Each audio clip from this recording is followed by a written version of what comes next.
வணக்க மக்களை. நெல்லை பத்தமடை வழியில் பார்த்தீங்கன்னா நம்ம ராஜா காலத்து மண்டபங்கள் இருக்குது. அந்த மண்டபங்கள் இப்போ முஸ்லீம்கள் ஆக்கிரமிப்பில் இருக்குது. இவ்வளோ நாள் வெறும் இந்த சமாதியாக இருந்தது, யார் என்னன்னு தெரியாமல் இருந்துச்சு. இப்போ அந்த கொடிமரம் வச்சாங்க, அப்படியே முஸ்லீம் ஆட்கள் வியாபாரம் பண்ண ஆரம்பித்து அப்படியே நம்ம பழைய காலத்து கற்கள்லாம் உடைச்சி இப்போ இவ்வளோ நாள் பேர் எழுதாமல் இருந்துச்சு.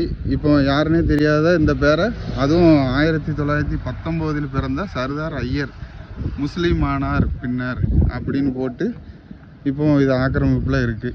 இது கொஞ்சம் கொஞ்சமாக இந்த சமாதியை என்ன பண்ணுவாங்க, இதை தூக்கி அப்படியே உள்ளே வச்சுருவாங்க. ஆனால் இது மன்னர்கள் காலத்து நிழற்குடை. இந்த மாதிரி நம்ம திருச்செந்தூர் வரைக்கும் இந்த மாதிரி நிழற்குடைகள் இருக்குது, எல்லா ஊர்லேயுமே இருக்குது. இப்படியே கொஞ்சம் கொஞ்சமாக மாற்றிக்கிட்டு இருக்காங்க. இந்து மக்கள் கொஞ்சம் விழிப்புணர்வு அடையணும், அதுக்காக தான் இந்த பதிவு. இதை தூக்கி உள்ளே வச்சு இதை மொத்தமாக முஸ்லீம் கோயிலாக மாற்றதுக்குள்ளே கொஞ்சம் மன்னர் காலத்து நிழற்குடையெல்லாம் மாற்றுங்க. இது எல்லாமே பார்த்திங்கன்னா யாழி சிற்பம். இதை அப்படியே கொஞ்சம் கொஞ்சமாக உடைக்க ஆரம்பிச்சிட்டாங்க. இதை எல்லா கோயில்லையுமே பார்க்கலாம்.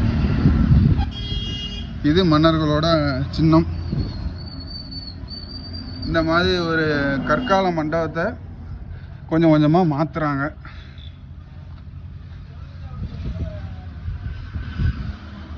இதெல்லாம் பாண்டியர்கள் காலத்தில் உள்ள நிழற்குடை.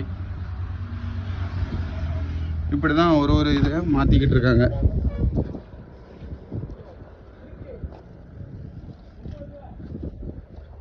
சாதாரணமாக ஒரு ராமர் கோயில் பிரச்சனையும் பாபர் மசூதின்னு ஆரம்பிக்கிறது இந்த மாதிரி தான்.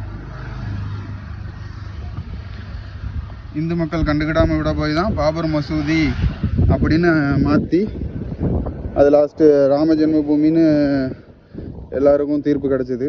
இப்போ இந்த மாதிரி சின்ன சின்ன கோயில்களையும் மாற்றிக்கிட்டு இருக்காங்க. இன்னும் இந்த மாதிரி நிறைய கோயில்கள் இருக்குது. மீட்டெடுப்போம், தாயகத்தை காப்போம், தேசத்தை நேசிப்போம். நன்றி.